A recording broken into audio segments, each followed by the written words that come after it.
Court will come to order.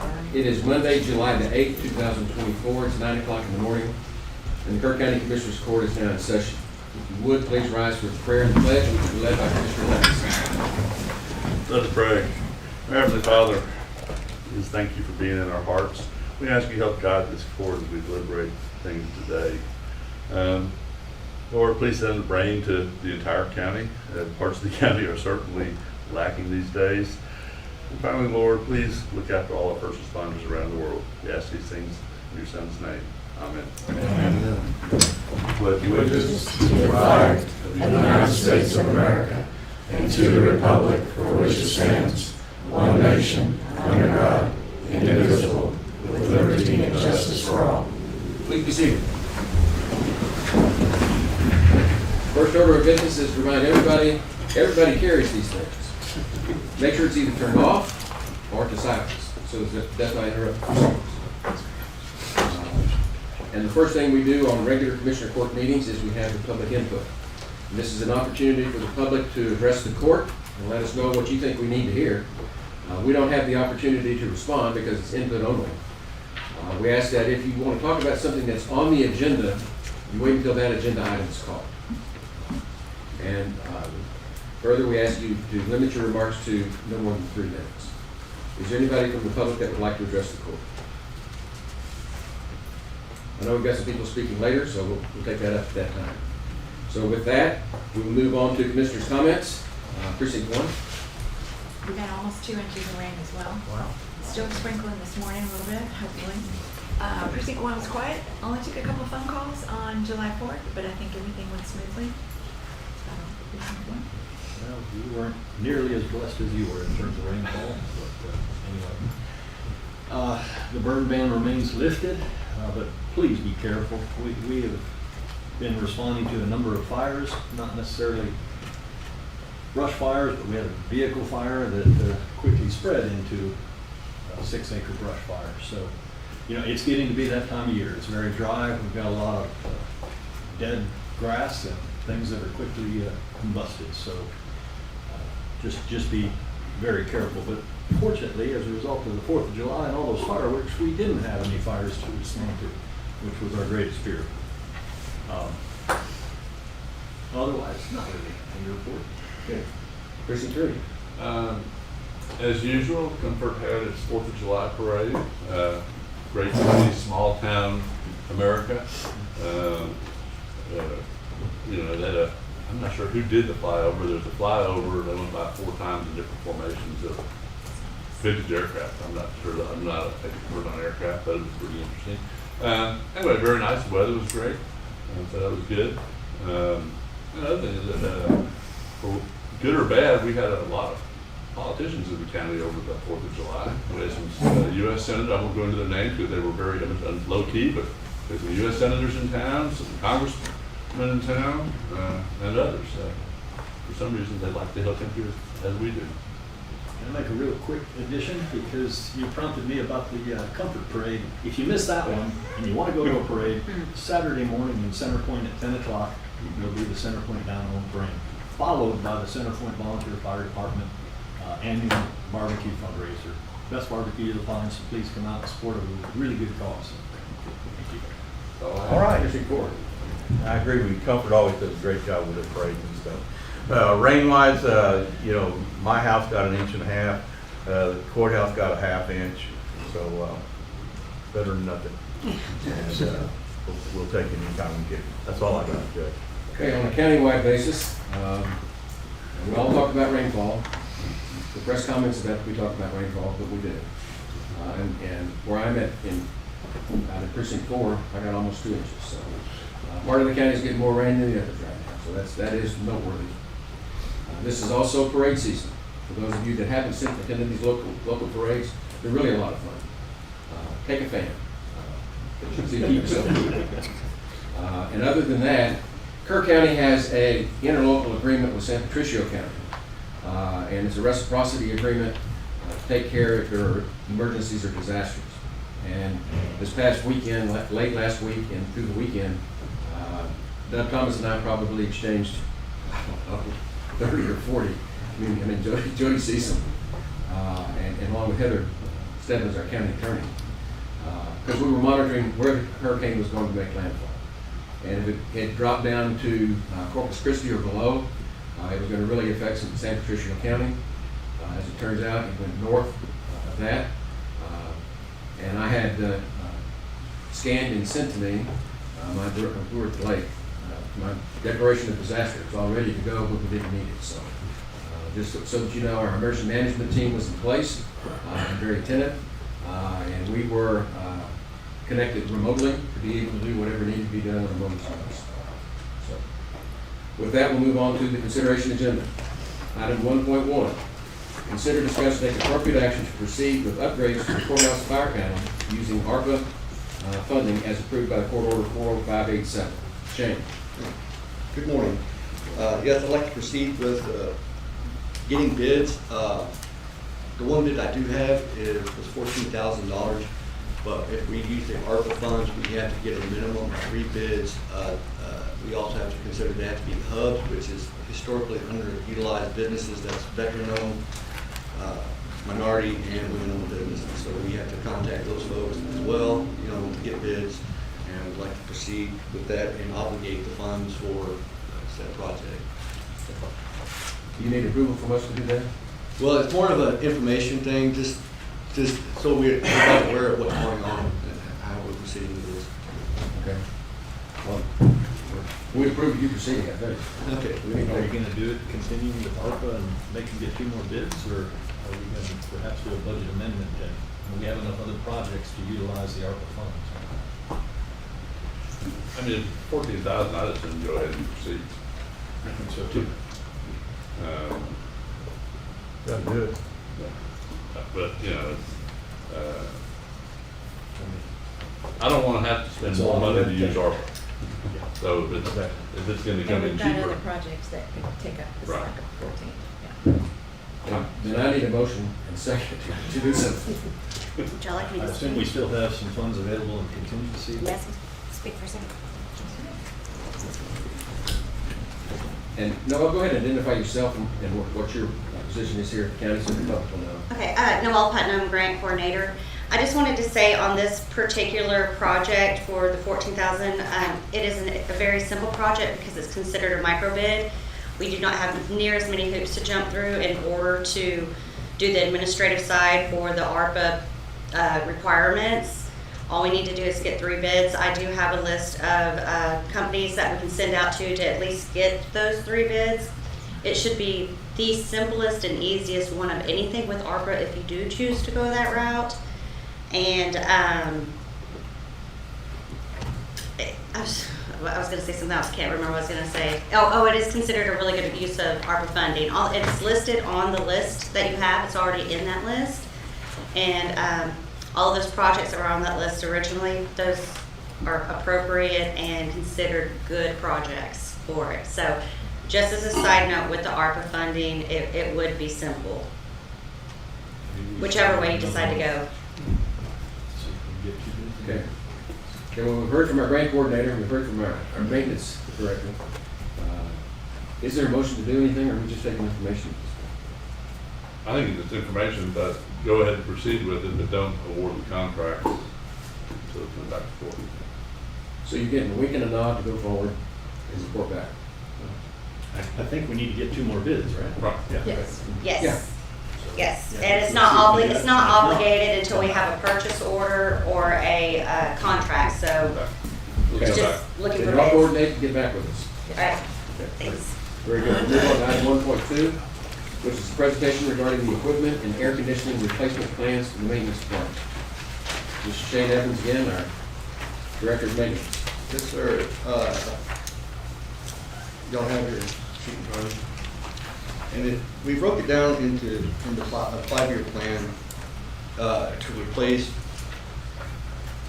start replacing ACs with normally if about $10,000 per unit. It may run a little more than that, but it should stay around 10,000 with the new unit and labor. So I would like to start with the first, mainly on the first floor is where I'm having most of my problems with ACs. Target those areas first, and then other ACs that don't cause me as much problem, but they're just as old as some of the ones we already got here, which are 20-plus years old. So the first year, we're looking at 70,000. Second year, right around 72,800, and so forth. We added like a 5% to each year, for each year, because it's not going to, for 4 or 5 years, just the price is not going to stay the same per unit. We did have to increase somewhat on each AC replacement. So this is right at a little less than $350,000 over a 5-year plan, right? As of now. Now that 2 years from now, that may change. If pricing goes up on new I equipment. understand that. Yeah. So But I see here where you've included a 4% inflation increase for subsequent years. yes, Sounds like you're doing it. Presumably, year one is the next fiscal year. correct. It's not this year. Starting in the 24-25 budget year. So we have a plan. That's right. Something, and take it, something for a budget. Yeah. And have we already put this in the budget, or Not yet. it's about to be? But Judge, Lately, we want to get this out, so we know what we were looking at. this is what we needed. Thank you. Like I say, I'm glad to see it. Obviously, we all need to be aware that the best laid plans can go down the tubes real quick, and if a lot of things happen, we may need more funds, but I think It's a start. it's a good start, so. So I'll work with the auditor, put that in my proposed budget. Thanks, Shane. Thanks. Okay, moving on next is 1.3, consider, discuss, and take appropriate action to approve a professional services agreement with Wellborn Engineering and Surveying to assist with a grant application to the Upper Guadalupe River Authority for a rainwater catchment system for the new animal control facility. I'll start. This program, excuse me. This program is open to all nonprofit organizations, schools, public entities that are interested in initiating a rainwater catchment system or expanding a current system in Kerr County. So it's very similar to what we do for what UGRA does for homeowners. If you buy a rainwater system, show your receipt, show a picture, am I correct? Of it being installed, they will reimburse you up to 50% of that. So this is for larger entities. These applicants must use this rainwater catchment system to promote water conservation by the public, to the public, to conduct water conservation, education, outreach programs, or otherwise provide water conservation benefits to the general public. And the county is very interested in being that government entity to show that to the public and how to do that before a building is constructed. And so that is what we're trying to do at the Animal Control Center. What we need for this grant, even though we have this lovely grant coordinator here, she needs a little bit of assistance. UGR excuse me, I am caught in my throat, can't speak. I've got some frog. UGRA requires the project to treat at least 60% of the runoff from impervious surfaces to be considered for this grant program. And that is why we need the assistance of Wellborn Engineering. And I might add that Connor Odom is the gentleman that is helping us from Wellborn. He's a local boy, grew up in Kerrville, graduated from UTSA with his civil engineer. Parents are Todd and Janie Odom, so he's been a pleasure to work with. Just wanted to give him kudos in working with our local surveying company. So I make a motion that we approve this professional services agreement with Wellborn Engineering to help us apply for this grant with UGRA. Second. We've got a motion, and a second. Excuse me. Any discussion? A few additional comments. One, Wellborn's been involved with Peter Lewis, so he's very familiar with the site already, so that's why it makes sense to go with that engineering firm. And the cost of this, as I understand it, will be reimbursable through the grant. We, being Grover, myself, Peter Lewis, Wellborn, have been working with UGRA from day one on the design to make sure that we follow and we just need to get the application in. Thank you. And I see Ms. Bushnell with the audience. Do you have any other additional comments? Yeah.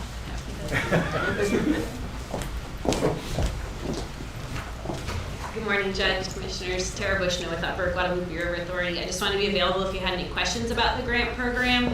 Our Water Resources Preservation Grant Program is an incentive funded by UGRA, and it provides that cost share funding in the form of a rebate for the design and the construction of practices that will improve stormwater runoff. So they'll decrease the quantity of runoff, but also improve the quality of the runoff. So a publicly funded facility implementing sustainable water management and use is really a natural fit with the goals of our program.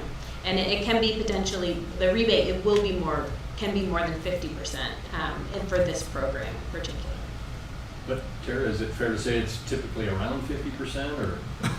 This is a new program for UGRA, and we have not had a initial project go out. It would be higher than 50% what we're considering. Yes, in this first round of the program, we did not set a minimum cost share, and so we're asking folks to put some skin in the game, but also to tell us all of their design and construction costs and request what they need in order to do it.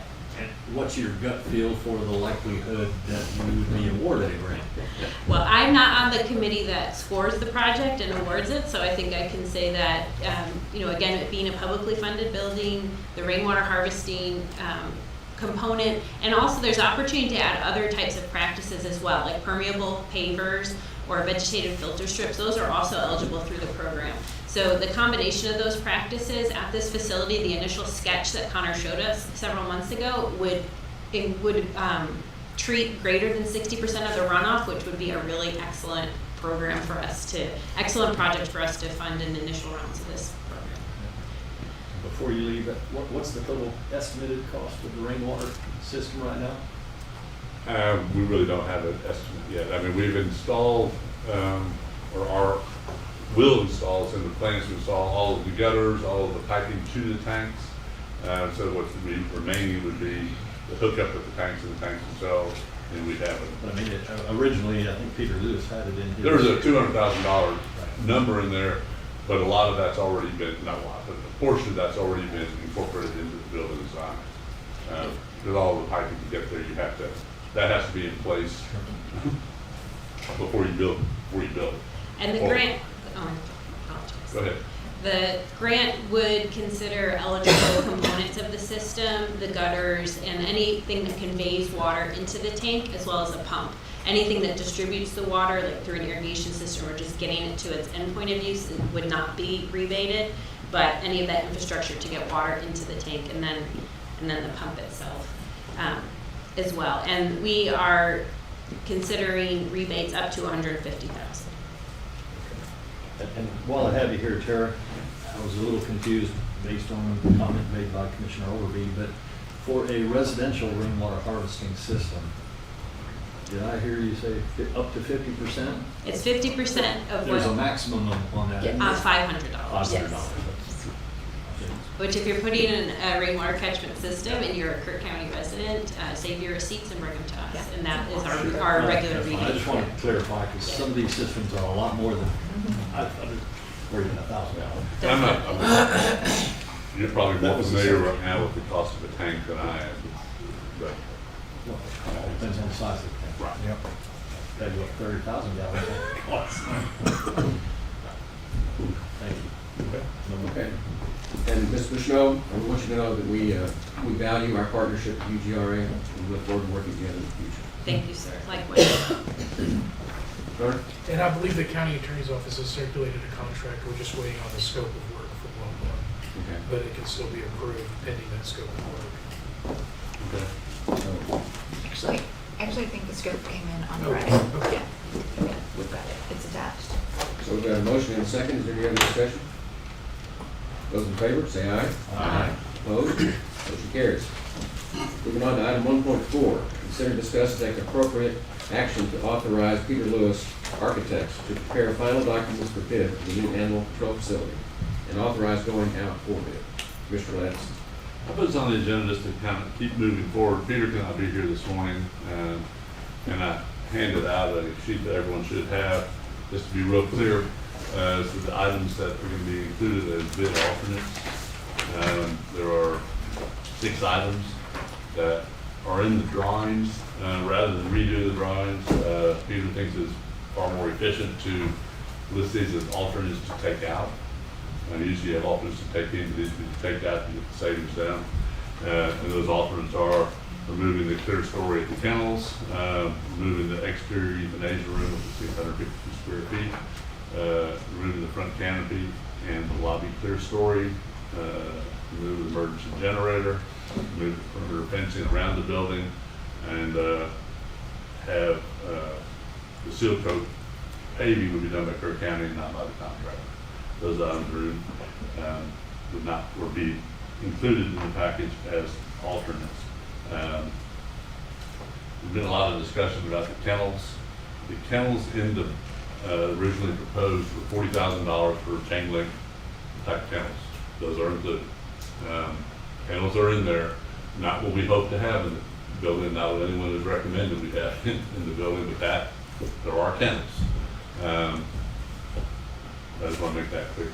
But I just think it's time we need to get Peter Lewis, we'll prepare all the bid documents, move forward with that, and then come back to us with a final once it's all done. But he really needed verification on what the bid alternates were. And with that, I'll make a motion to authorize Peter Lewis to proceed with the bid documents, and also to, once they're ready, we'll come back to court, I guess, to put them out to the public. But just approve the bid documents. I'll second that motion. We have a motion and a second to approve the finalizing the documents for the animal control facility as discussed. Any other discussion? Just, how did we not capture the $400,000 for the kennels in the original bond? I mean, okay, they got $40,000, but I mean, they worked on that thing for 3 years. How did this just come up after the fact? I don't think it really worked on 3 years, but I mean, the bottom line is that they hired a local building contractor to come up with the cost of the building. That's where the bond number came from. At that point, they had put in basic kennels. Since then, represented the county, represented KPA, visited with the Atascosa facility and looked at the kennels, and it was highly recommended we upgrade those substantially for the safety of the animals and facility better. But that's the reason. A lot of these things, the additional items, some of that were like the euthanasia room. Those are things that were recommended by Henry at the Atascosa facility, their general manager or director, and also approved by myself, Reagan, KPA, looked at some of these things to try to make it the best facility. But these are things that can be added later. They're not part of the building structure. To me, the most important thing is to get the building built, and some of the furnishings can be adjusted later. I agree with you on that, but we jump from $40,000 kennels to $400,000 kennels. There's some stair steps or some others in between that we can look at. And that's, you can't, we could have specified a certain kennel in the building, in the bid package, but it really doesn't make sense to, because then you're paying an additional, probably 20% for, administrative to put them in. I mean, everything that goes to the bidding package, we're paying Peter Lewis and others, and some of that stuff we don't need architects on. I mean, we're building to accommodate kennels. I agree with that last statement, Right. but based on what we recently heard from our county attorney, I'm a little confused on how that works. Where if it's over $50,000, we have to have an architect and or engineer involved in. Those are building things. The kennels, I don't think those are furnishings. Yeah. I don't think they're structural. Well, fair enough. Yeah. Just asking. But either way, the main thing in my mind is to get the bid out, come in with a real number from a contractor and see where we are. Hopefully we can, and at that point before we make a decision, do we add back in some of the alternates, or we put that money towards kennels? It's a decision the court has to make, but we have to get an estimate from the actual contractor before we can do anything. And this is the first step in doing that. And quite frankly, all the public input that I've received is they are anxious for us to put this out to bid and start working. Well, it's time to do it. So, Did I make a motion? yes, you did. I second. Yes, motion and a second. Any other discussion? Those in favor say aye. I had somebody who wanted to speak. Oh, it's Tom, I forgot. I'm sorry. I almost had it right here. That's right after you said, I got you. I'll be brief. Tom Jones, Precinct 1. My concern isn't that. I think y'all done a great job on everything in regards to this. My concern is this was a voter-approved bond. And they approved a specific amount. And at the last meeting, because I attend all the budget meetings, where we're talking about it in excess of $1 million and going out for a C of O to approve and be able to accommodate those needs, and that is not voter approved. That's my concern. You're looking at trying to build what you envision, and, which is all great and good, and having it to the best we can get, but you're really exceeding tremendously the amount of the bond that was approved by the voters without a voice. And so I don't think that would be acceptable by the court to do, in my personal view. I think you have to have the input of the voters, because that could have even affected the vote for the whole bond to begin with. Because they're not even looking at the interest that's involved with it or anything else. So with interest, you're looking at excess of what, $1 million? And now you're going to tack another $1 million on it.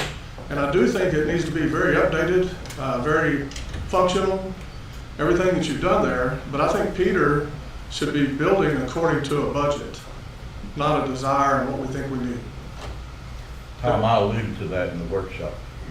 Yeah. Yeah. I'm not making a comment to that. The intent is, with these alternates, is for the bid to come in within the bond amount. Well, then I was going to ask you that. I just And that's, yeah. it should. Would those six alternates bring us to budget? I mean, based on the estimator, who's a professional estimator, that came in the past couple of months and looked at the actual plans, taking out these items, it should come in within budget. Well, that would be perfect Never if it does, because the last meeting, the discussion was a C of O, and including it with some other stuff in a package, and that's kind of going around the voters, in my personal view. Yeah, I agree with your intent, and if additional funds will be needed with furnishings. Those were never intended to be in the bond. And we can go in with the base count. Right. But just, or we can. Well, at the last meeting, you made comments that, if we do this, it could set us back 6 months to redesign, and I wasn't talking about a redesign unless you just can't get there from here. And if you can't get there, you might have that as an option. If the bids came in at 10 million, yes, we'd go back to redesign. But I mean, we don't know, until you put it out for bid, you don't know the real number. Correct. And that's what we have to do. Correct. We have to get it out for bid. And the estimator that looked at it thinks that getting these alternates, taking them out, will lower the cost within the bond amount. Okay. Cool. But we'll find out Yeah. by about 1st September, or end of September. Any other discussion? Are we looking at any alternative means to fund some of these items? Have we started any discussion, fundraising maybe, besides the grant, obviously? I have visited with KPA about helping with some of this stuff, and they, I have a lot of background in Yeah. fundraising. We've had a lot of discussions about it. so So we get the answer is the yes, exact but number. again, We don't have the number. until we get the bids back, we Yeah. don't know where we are exactly.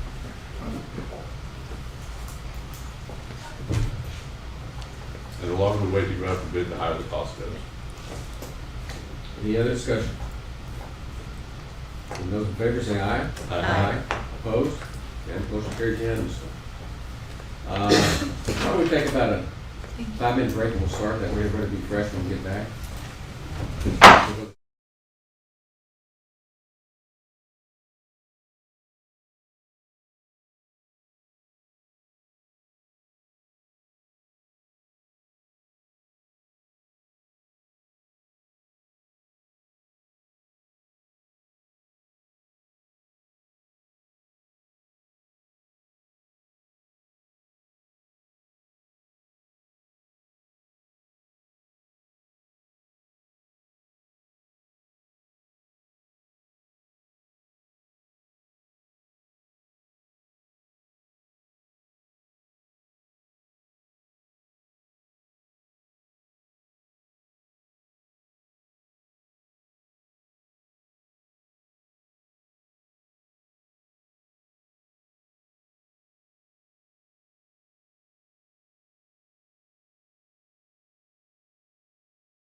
The next item on the agenda is item 1.5, which is the timed item. We started just a couple of minutes late. We apologize for that. For us to be this close on time, it's an error. And that is consider, discuss, and take appropriate action to approve an application from Bluewood Apartment for a tax abatement. We've been anxiously waiting to hear about this for some time. So, Daniel Wheeler, Yeah, that's good enough. Yeah. identify yourself and who you're with. Good morning, Judge and fellow commissioners. My name is Shay Byers with J Street Company. We're a Texas-based multifamily developer. And Daniel Wheeler with the same J Street Companies. Okay. You may proceed. Sure. So, good morning, commissioners.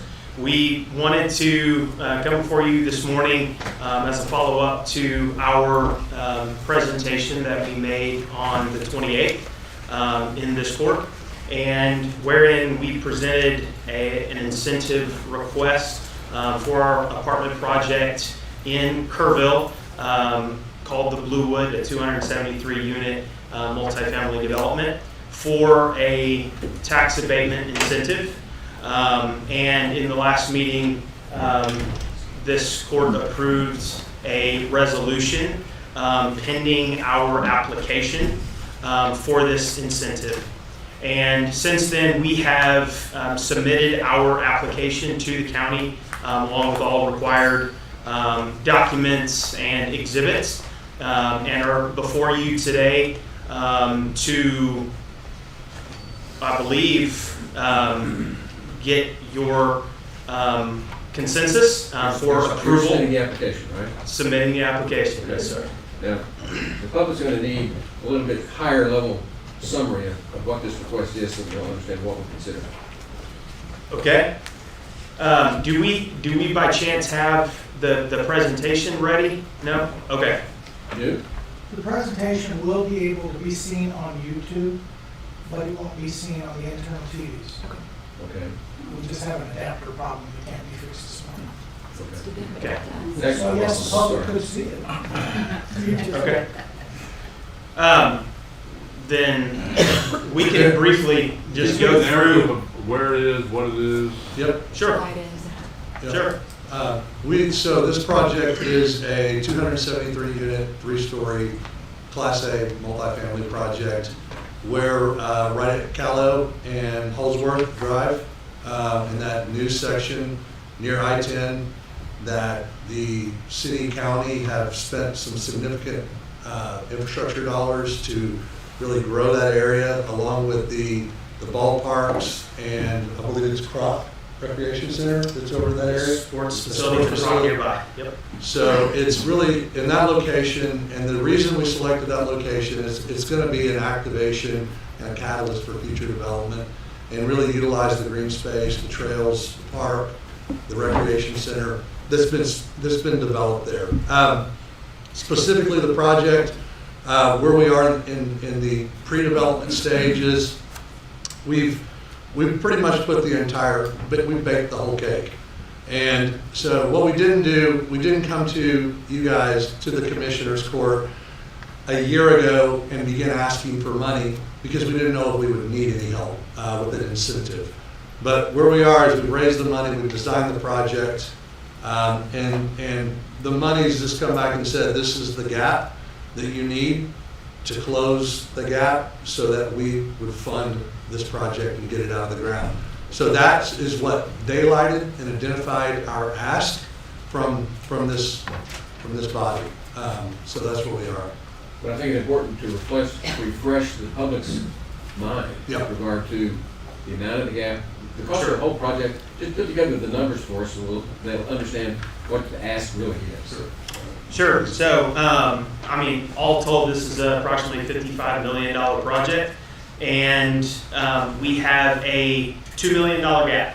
And of that, we have requested from the county a 70% tax abatement, which equates to just north of $800,000 over 10 years, based on our estimated appraised value of $25 million taxable value for this project. So we've asked the county for essentially half of what we need in that 70% tax abatement, which again equates to about $800,000.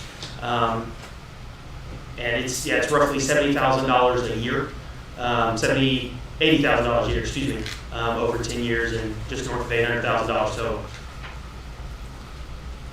So essentially, the total property taxes that this project would generate for the county would be the total project before incentive.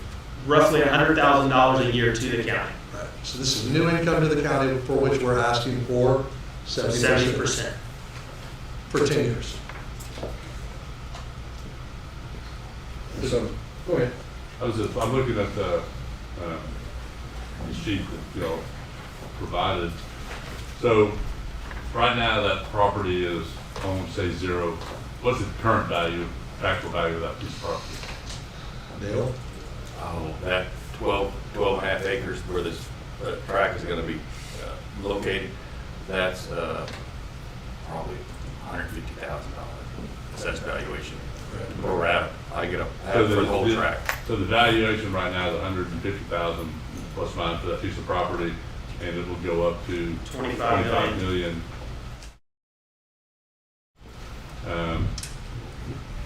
And the current comes up to year one's $102,000 is the estimated ad valorem taxes to the county. And this is only those are only to the county, and then in year 10 it's $133,000. So the county would retain basically $31,000 in year one and up to $40,000 In year 10. So 3% growth per year. Estimated, yeah. And to me, it's a project that makes sense. I mean, we need the housing. This isn't necessarily pro or con. We need this type of development. We don't want it in the county because we don't have the water in the county. The city is much better prepared for Or wastewater. Or wastewater. So, these projects need to be in the city. I think you're asking part of the ask is to the county, and the equal part is to the city. Certainly benefits the county. And we currently have a piece of property that's bringing in virtually no value and hasn't brought in any value for forever. It always has been the intent of that property to be developed, I think. And this is a way for the taxpayers to receive $30,000 to $40,000 a year versus nothing for the next 10 years. And the only thing is, the question is, do we believe you that you need the money? And that's the good question. And from the presentation, I do. The project doesn't go forward. There's no revenue coming into the county. I'd like to say something about that because I appreciate the question. We're not here to play chicken. Our loan with our lender, which is federal, it's HUD, it expires August 24th. And so you'll know by August 24th when you don't hear from us anymore. If we don't, that's where we are, is that we're at the goal line. And so this isn't an ask for a hope down the road that we'll get there. We're at the goal line. So it's either we're going to lock our rate before August 24th or we're not going to build the project. So, and we're just not here playing poker with you guys. We're not here trying to just extrapolate some dollars from the taxpayer and move on down the road and build our project. This is really the need. One other question, and this is one that the county attorney raised to me last week. I'm not sure if you raised it for the rest of the report or not. Our policy we believe will require this to be designated a reinvestment zone. The application states that you're complying with our policy. So are we to take that to mean that if we are to move forward, that you want us to establish a reinvestment zone for this property? Yes. Yes. Well, I've been, go ahead. Go ahead. No. I want to hear from you. Well, I've been significantly silent. I haven't met with any of the principals personally. I've heard your presentation. I've been in this county for over 3 decades. And I am very familiar with the land that you have from 30 years ago. That was back when I was on the school board. And we were looking for locations to build a new high school and a new elementary school. For those, and I see Rosa shaking her head, she remembers all of this. And we were given an opportunity for very favorable terms to invest over there. But Holsworth Drive had not been built. And we did not select that property, even though we loved it. It was perfect for what we wanted to do. But we couldn't do it if we didn't have a road in place, because we knew that the mothers driving the kids to school would kill us. and that's true. You think I'm exaggerating, I'm not.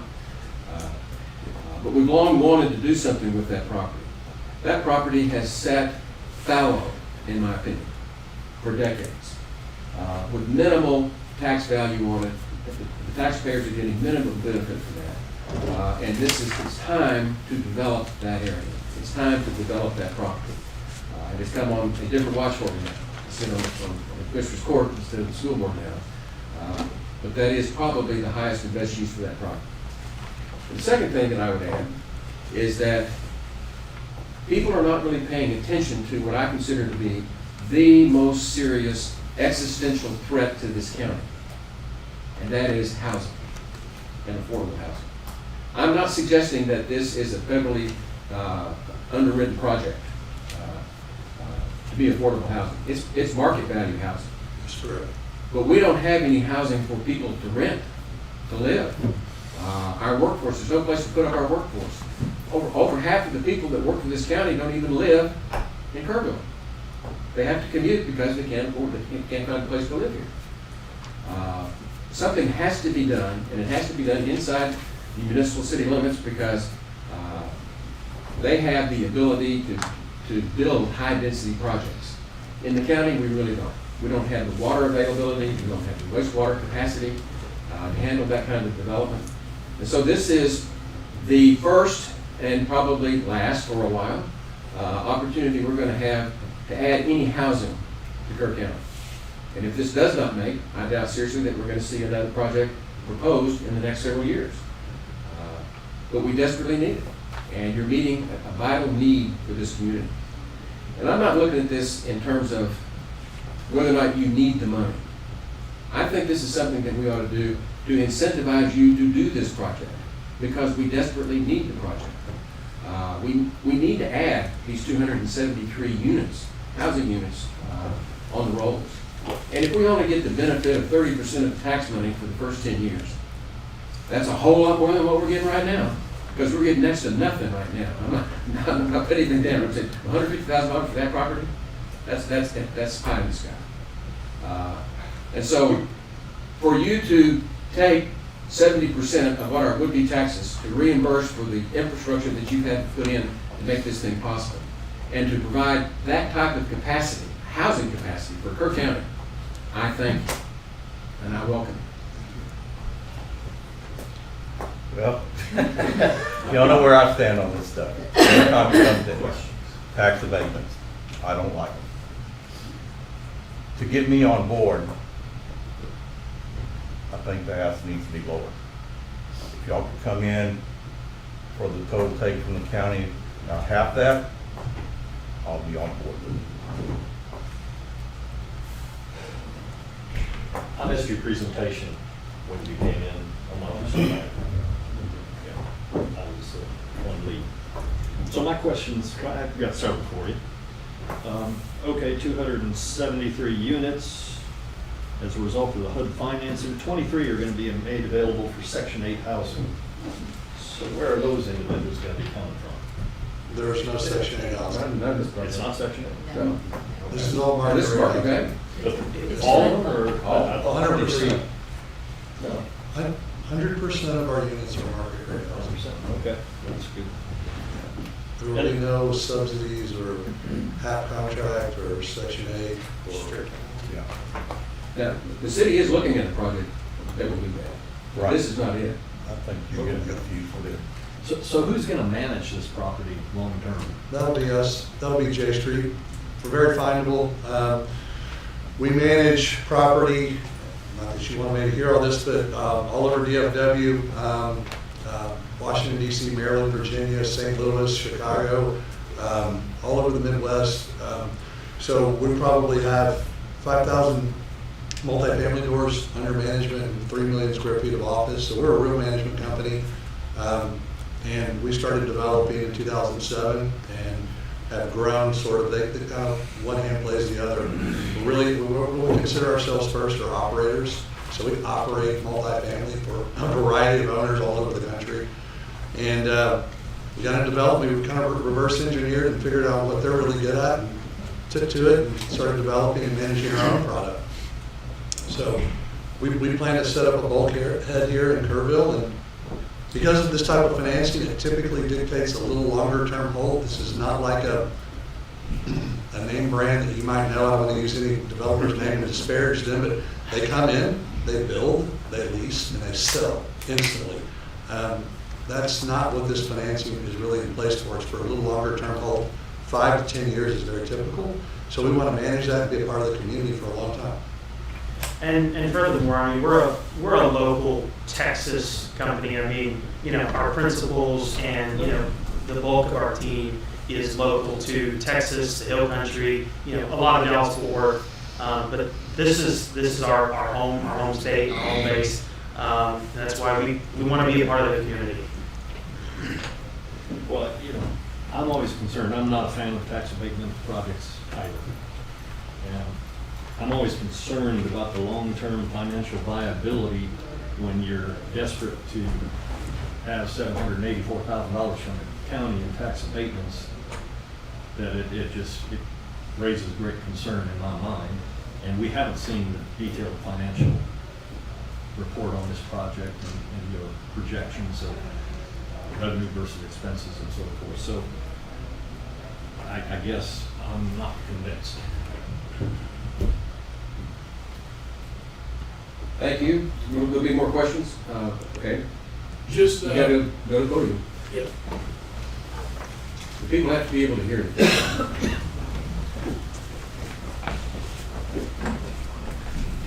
This is Hunter Moose, our Assistant County Attorney. Just from the county attorney's perspective, it's our recommendation to the court that if a motion is made, that it use the language accept rather than approve, pending it being reclassified as a reinvestment zone. Just in the event that that does not happen, it would limit future problems with reliance on the words accepted rather than approve, should that motion be made. Hunter, is there a difference?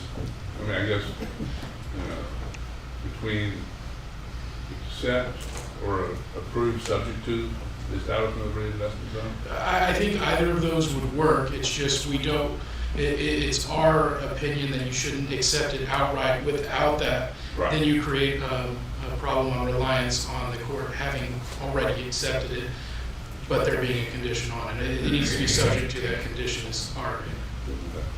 My understanding from visiting with the county attorneys, and this is really a procedural matter. What we're talking about today is they had, on the 28th, we passed a resolution, and for them to submit an application. They have submitted that application. That triggers a somewhat detailed process of things that we have to do, one of which is to establish a reinvestment zone. And so we would be accepting the application today. And that is our, that triggers the subsequent process. and that is the language we feel needs to be in the motion is you're accepting the application rather than approved carries with it the connotation that it's been finally approved. And that was just I know it sounds like a quibble, but it can create problems in the future, and future lawsuits should that language be used. Thank you. Mr. Baruti, you want to address the court? Sure. 1616 Glen Road, and I was under the impression that this area actually was already an opportunity zone, which is, I thought, a version of a reinvestment zone. Somebody can look into that if they want. All north of Main Street, in that midsection, I thought, of the city. But anyways, so generally speaking, I'm not against tax abatements, but tax abatements for residential property is a no-go. Simply put, you guys asked the question, what is this property bringing in revenue right now? And just call it zero. It's also bringing on no burden of cost to services, because we aren't servicing this property at all. You put 273 dwelling units with the 600 or so people that are going to be in it, you're bringing on cost of service to the area. If the people weren't currently living in the city, it's borne by the city mostly, but still it's coming in. To you all's budget, that's 1% of your population, give or take. And if you took your 1% of your budget, you're looking at $300,000 a year. So it's not a no-brainer that, oh, it's this new money. It's not. You have to calculate, estimate what expense is going to be taken on by the county or the city as far as providing those services. The other thing is with residential property, the difference between that and commercial property is residential property is paying property tax to pay for those services. It's not free money. You wouldn't be charging them property tax if there weren't services to be paid for.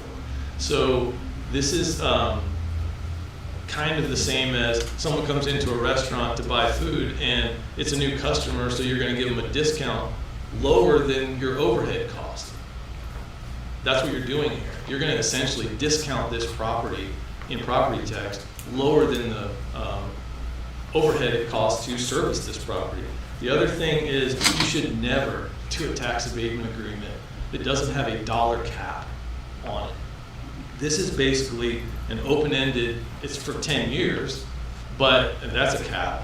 But if the tax rate goes up or their property value goes up, they're going to receive a lot more than you intended to give them. You have control over that. It should be in the agreement that if you're going to give anybody, commercial or residential, a tax abatement, it's for 10 years or up to whatever dollar amount you guys are happy with.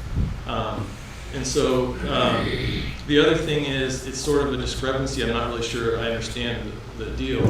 In this presentation, you're being presented with something that's saying the city's going to give $1 million and you're going to give $800,000 or whatever the heck it is. The city is going to look at this tomorrow and their presentation says you guys are giving $1 million. So I'm not really sure who's right or wrong, but as the public, we're sitting here looking at this and, you know, again, not knowing what's going on. If all you're doing is accepting an application, then, you know, have at it. Anybody can look at an application. But I would seriously consider turning down any tax abatement for a residential property and get the details a little bit better. I understand they're on a time crunch, but as a public citizen, that's not my problem. And to the point about needing housing, did any of you look at the presentation about what housing you're getting? It's ranging from 600 square feet up to 1,400 square feet, give or take. The price range is being quoted as $1,300 to $2,500. That's not our workforce.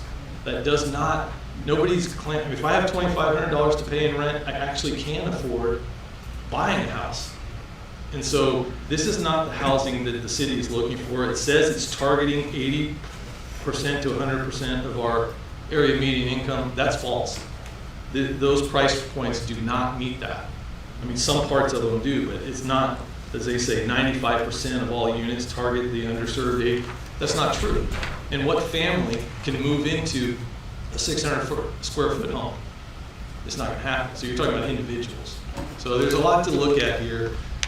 It's, in my view, it's not anywhere close to ready for prime time, and I would urge you to turn it down until you get better details. Thanks. I'd like to make a comment, and this, I don't know if Mr. Pace, I don't know if you looked at the paper last of the meeting that you did miss. At that meeting, the superintendent of the Kerr KISD was here, Representative James Avery was here, Representative from Peterson Hospital was here, and I've talked to Ingram ISD, Dr. Templeton as well. All of them support the need for this type of housing. I mean, they're not going to support this project, that's not their job, but they say this type of housing is what is needed for their staff in this county, in this city right now. So I think there's, I mean, I'm not gonna go into the price points and all that stuff. I mean, I'm gonna say is that I'm gonna trust them that they're aware of what their staff needs, and it is felt that they do need it. I do agree with one thing Mr. Brewer did say. I think that it is wise to put a cap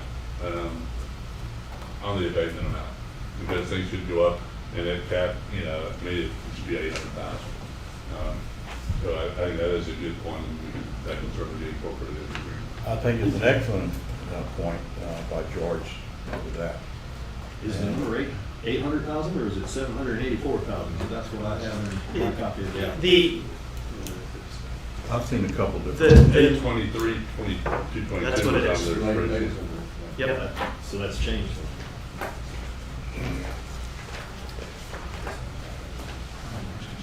Should be, here's the, that's the actual breakdown as to the projected county taxes and the abatement, actual abatement amount based on the assumptions of the tax rate. You say a cap of 800 and whatever, and I'll say cap of 5. I mean,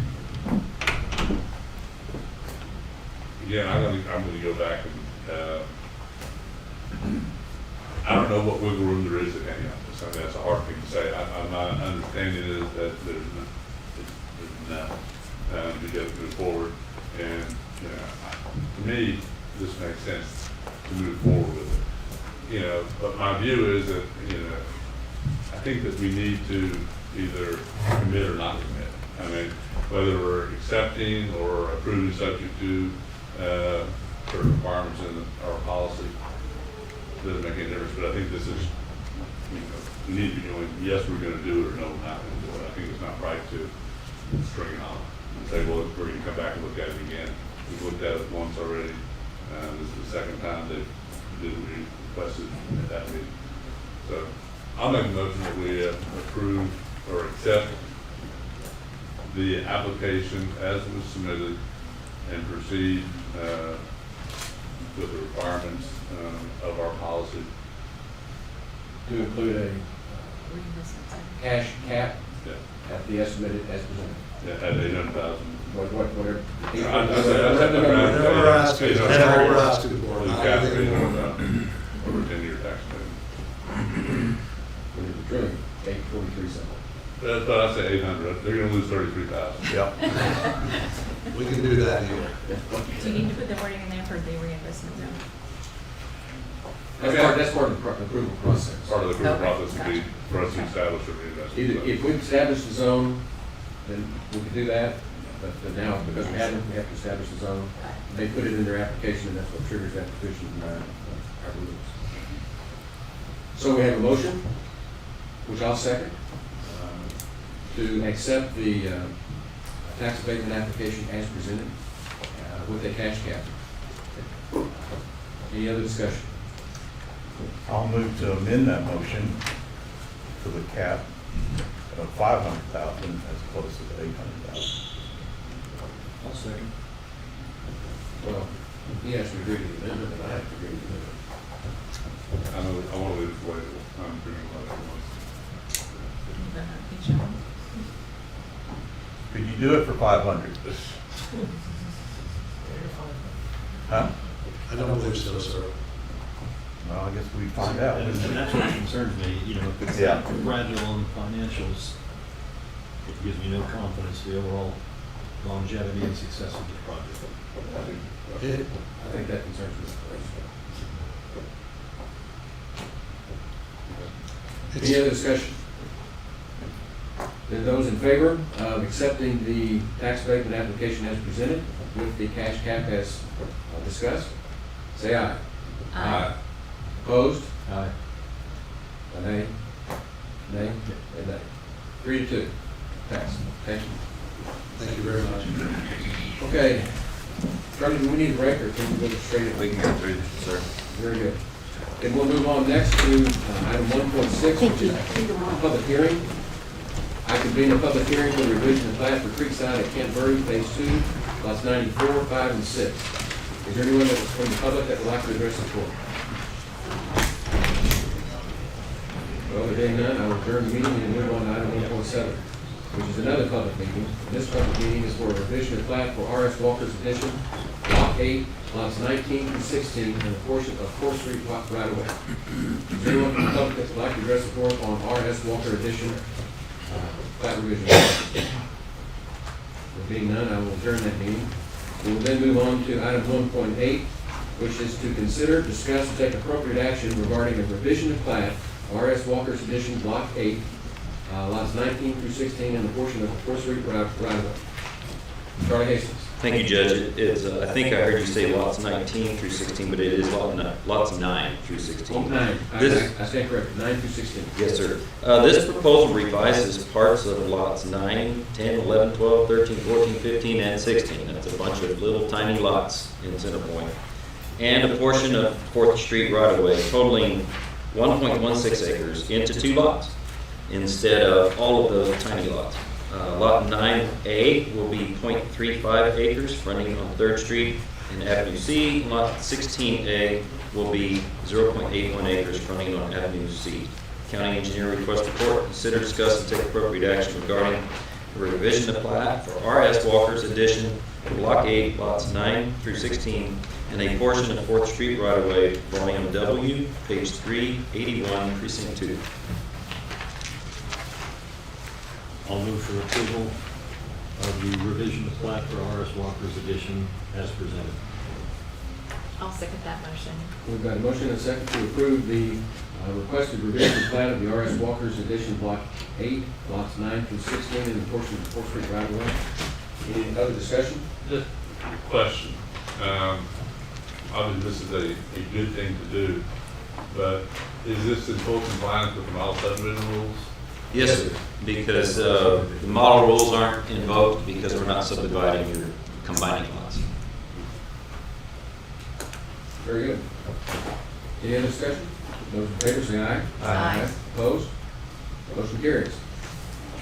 Moving on to item 1.9, consider, discuss, and take appropriate action regarding a revision of plat for Stacky Ranch, part of Lot 1 and part of Lot 2. Charlie Hastings. Thank you, Judge. This proposed revision adjusts the lot line between 2 existing tracts. Part of Lot 1, currently 31.863 acres, and part of Lot 2, currently 1.891 acres, will be revised into Lot 1A, 23.74 acres, and Lot 1B, 10.01 acres. Frontage for both lots will remain on Bear Creek Road.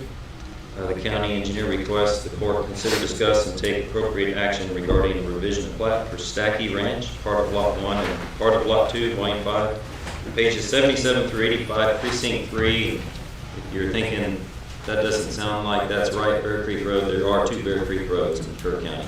And one of them, you got to go out of the county to get back into Kerr County on. Move for approval. I'll second. Got a motion and a second to approve the requested revision of plat for Stacky Ranch as presented. Any discussion? Just a quick comment, please pass on for my thanks to Bobby for diligent research and looking exactly how these plats were, how these lots were laid out originally. He does an excellent job. Very handy. Vote?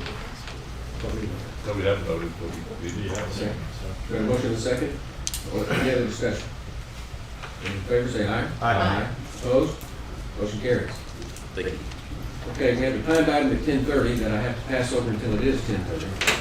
So we will move on with the approval agenda. Let's go to item 2.1, which is budget amendments.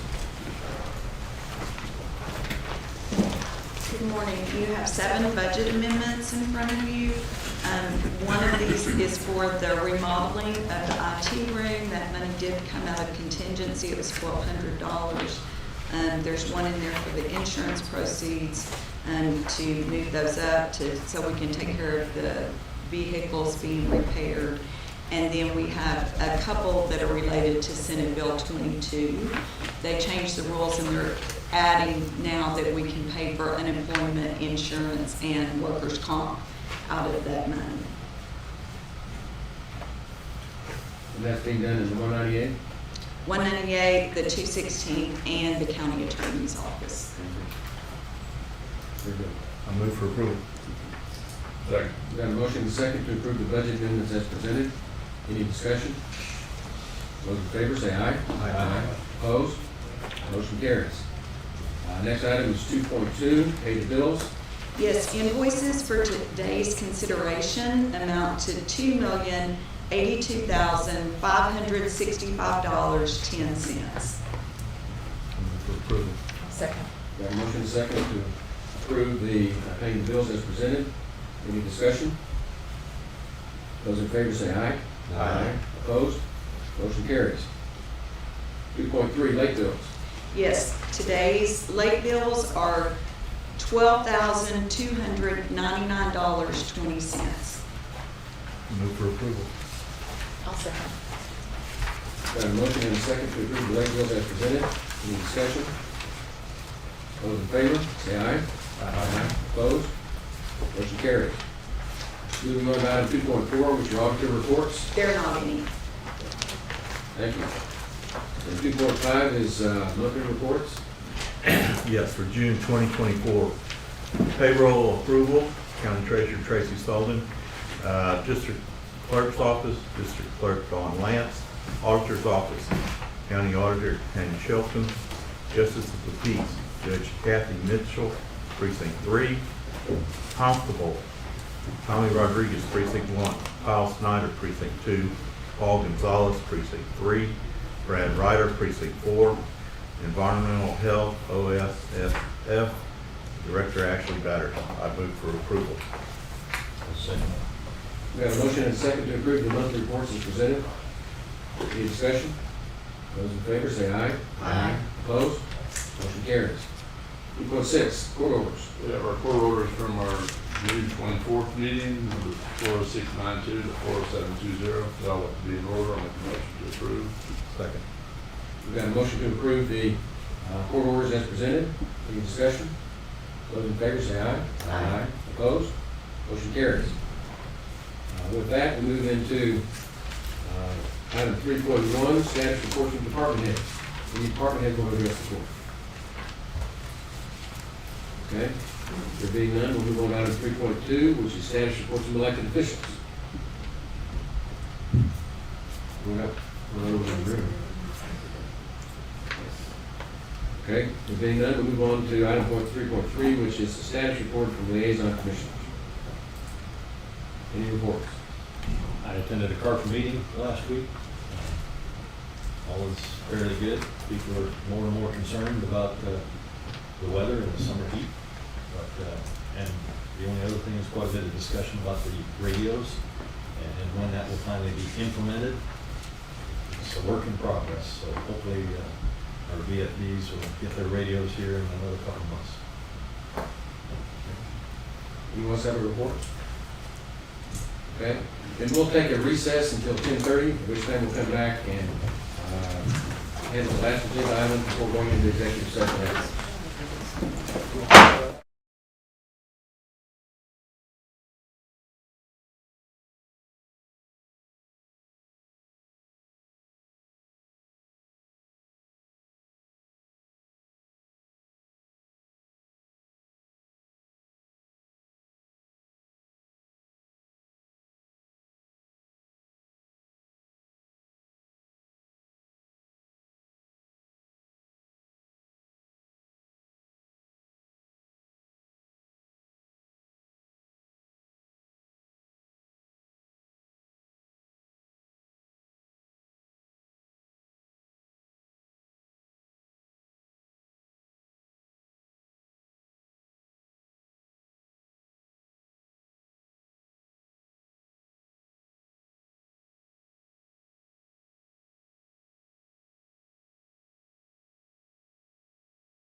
It's really important that you have that.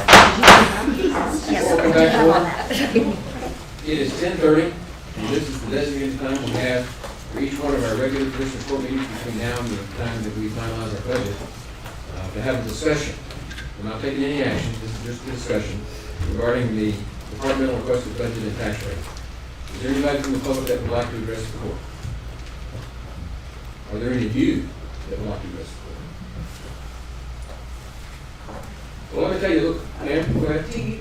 Are you going to explain the difference between the proposed budget and the department requested budget, which is all we've talked about so far? Right. Is a department requested budget? Well, what I was going to do is kind of give a status report of where we are. I've been working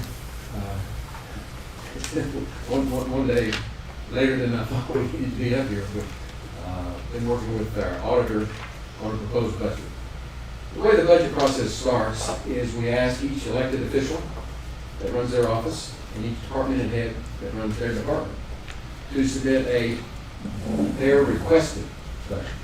And that's a request. I call them the ask. That's what people are asking for.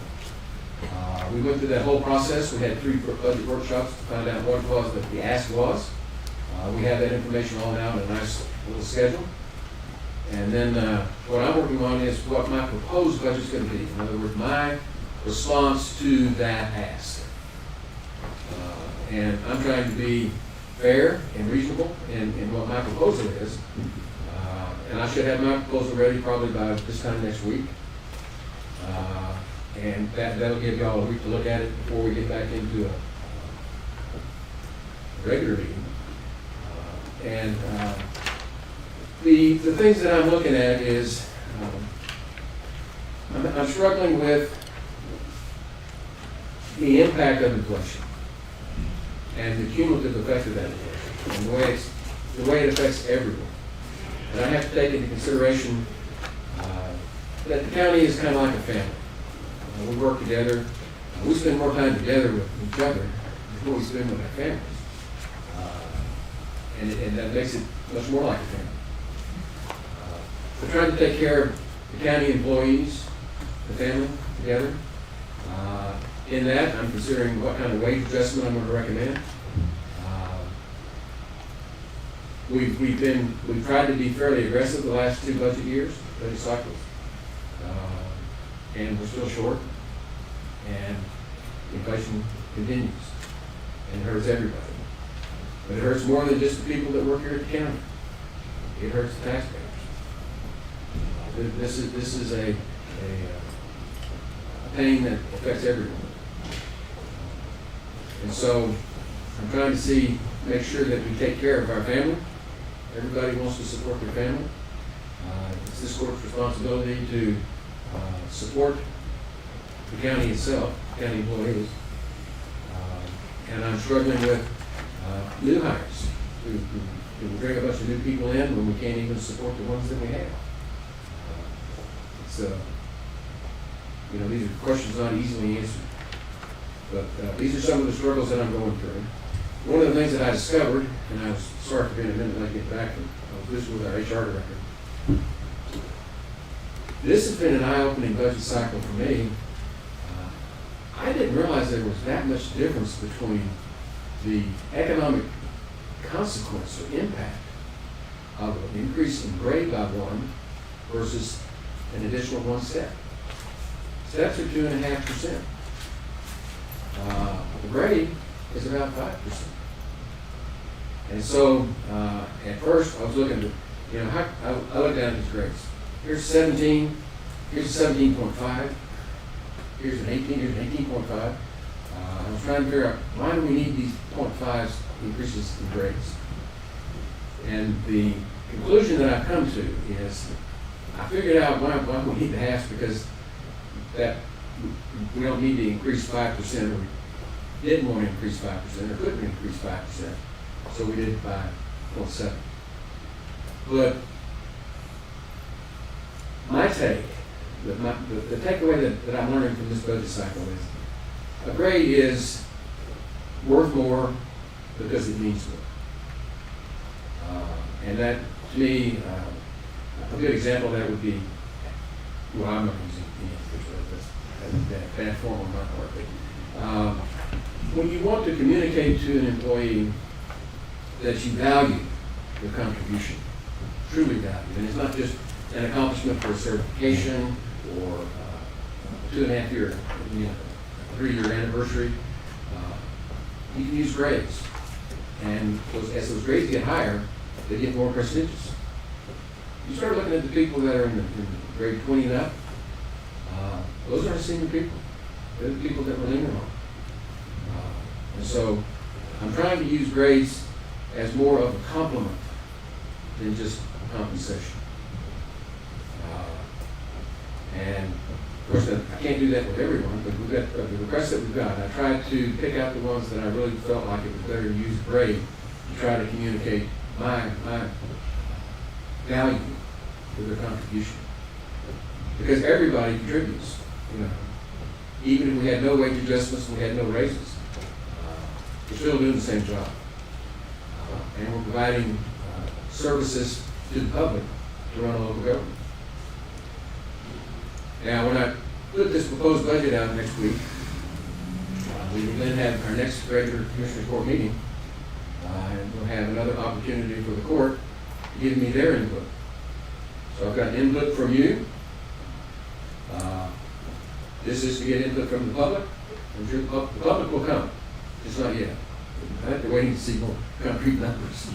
But they will come. And to get input from my fellow members of the court here. And at the end of that process, the 5 of us will come up with what our decision is with regard to the fund. So that's the process that we're following. And I will tell you it's being taken it has been taken and is being taken, and I think will be taken in the end very seriously by everyone. So I hope that's really all I have to say about the budget is we've got some work to do over the next few weeks, but I'm confident that we'll get it done. A couple of comments. And I'm not real sure how we added all these .5s on the grade. I wasn't either. I know it didn't used to be there, and I think that a lot of the the requests that come in from some of our elected officials, probably department heads also, when they ask for a 15 to a 16, in their minds that's 2.5%. But in reality, it's 5% under the way we currently did it. Unless I'm wrong, I look at Kelly because she's been around. She's longer than me. As long as me. 22. Easy. a long time, and there used to be there was no .5. The .5 came to be because of the sheriff's department originally, and this is right before the current sheriff. And somewhere along the line when we were trying to, I don't know, all of a sudden it exploded and we had a .5 everywhere. And that has, I think, confused a lot of our employees and elected officials. And, but that's just where it is right now, so I understand that. And I really hope that after the budget is approved, September, October, that Commissioner Pages and I can get back on the committee and really look at a revamp of the system. It probably won't be done before I'm out of office, but I think a recommendation could certainly come forward the last 3 months of the year. We're pretty close, I think. A lot of things need to be looked at. The other thing I want to say is that and I'm sure other commissioners and judges have received emails from the public, and some of them, it baffled me. Some of them say that it's a secretive process, and I'm like, oh gosh, I don't know how we can be any more open than we are. And it's on YouTube, and we talk about it, and things are online, so it's certainly not a secretive process. And I hear a lot about, we need to do a baseline budget, which sounds good, but we have a couple things that, one, yes, we control the budget, but we also are obligated by the Constitution to fund all the other elected officials to what they need to do their jobs. So it's not like we can just arbitrarily go into the tax assessor's office and say, well, we're going to cut a couple people. We don't have the money. We can't do that. Because constitutionally they have their responsibilities to fulfill their office. And that's a little bit different. And then we get mandates frequently from the state legislature, which are, again, I mean, things that we have to do that are not compatible with the baseline budget necessarily. So there's a lot of, it's a complicated process. We try to do it as open as possible. I like this process better than anyone I've ever used in the last 27 years of doing the format we're using, but it's still very complicated. Well, and I want to echo something you said. This budget cycle has really opened my eyes that the second grade system is profoundly imperfect. And it has not been enforced consistently. And there is a need, a real need to sit down and reevaluate how we're going to put together a structure for being able to handle these asks and responses fairly and consistently. So this re-examination is set, grade set, I'm always prepared. I'd like to make just a couple comments. And I don't do it very often, but I'll compliment Judge for the process this year. You know, my second year going through it, I think it is far more open and transparent, and the public's been given the opportunity to comment. But the big complaint that I get from the public is, well, they don't have the basis really to comment yet. Because they haven't seen, you know, that summary document. What's the total? We haven't either. I know, but I'm just trying to make it clear for everybody. I think once you have the proposed budget and that goes out, we're likely to see a lot more, of course, public input. So they are interested, they're keenly interested, and they're waiting to see what the numbers look like.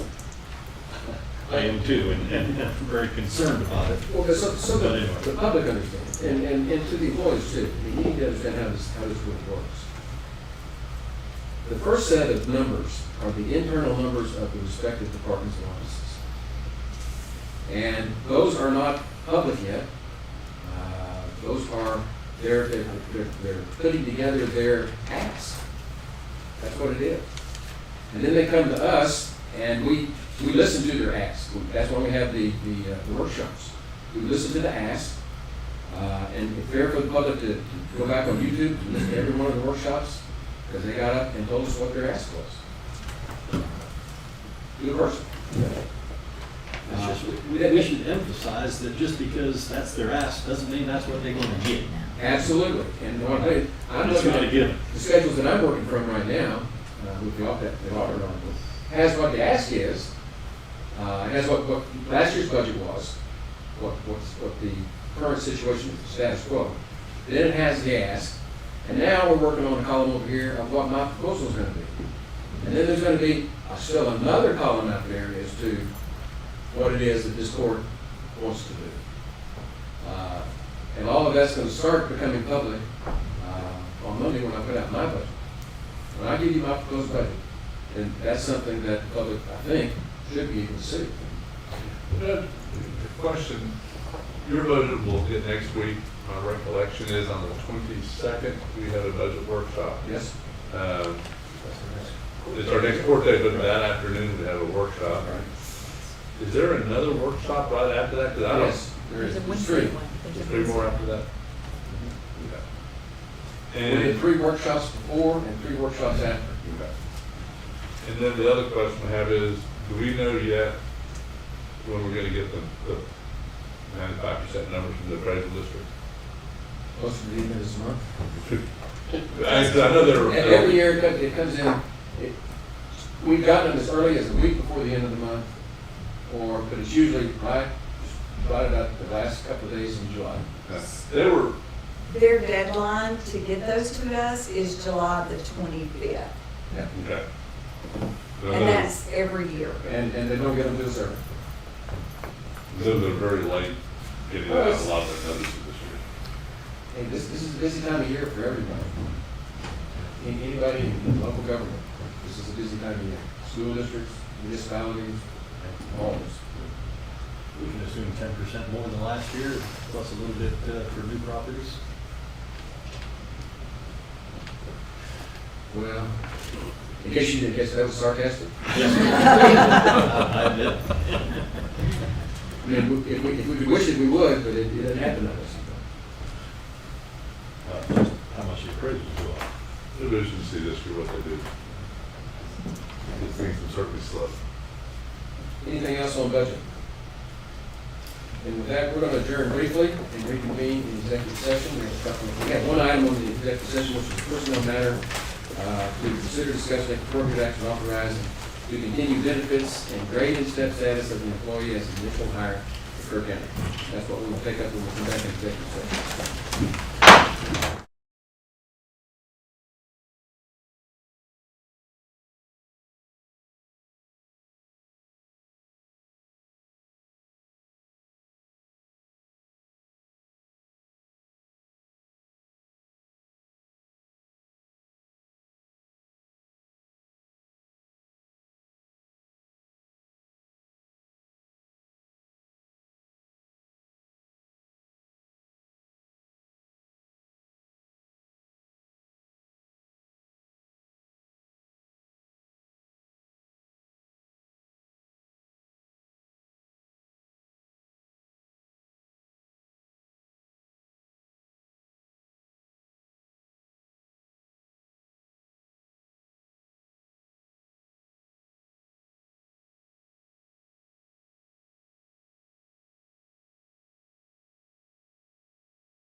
We will move on to item 5.1, which is action as may be required on matters discussed in executive session.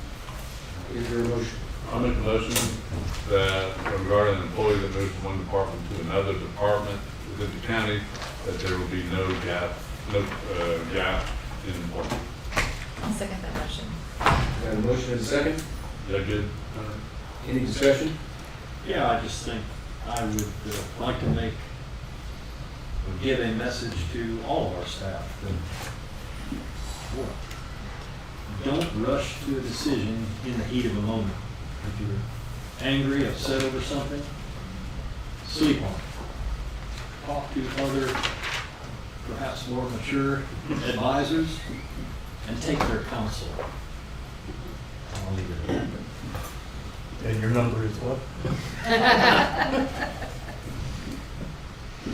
On the website.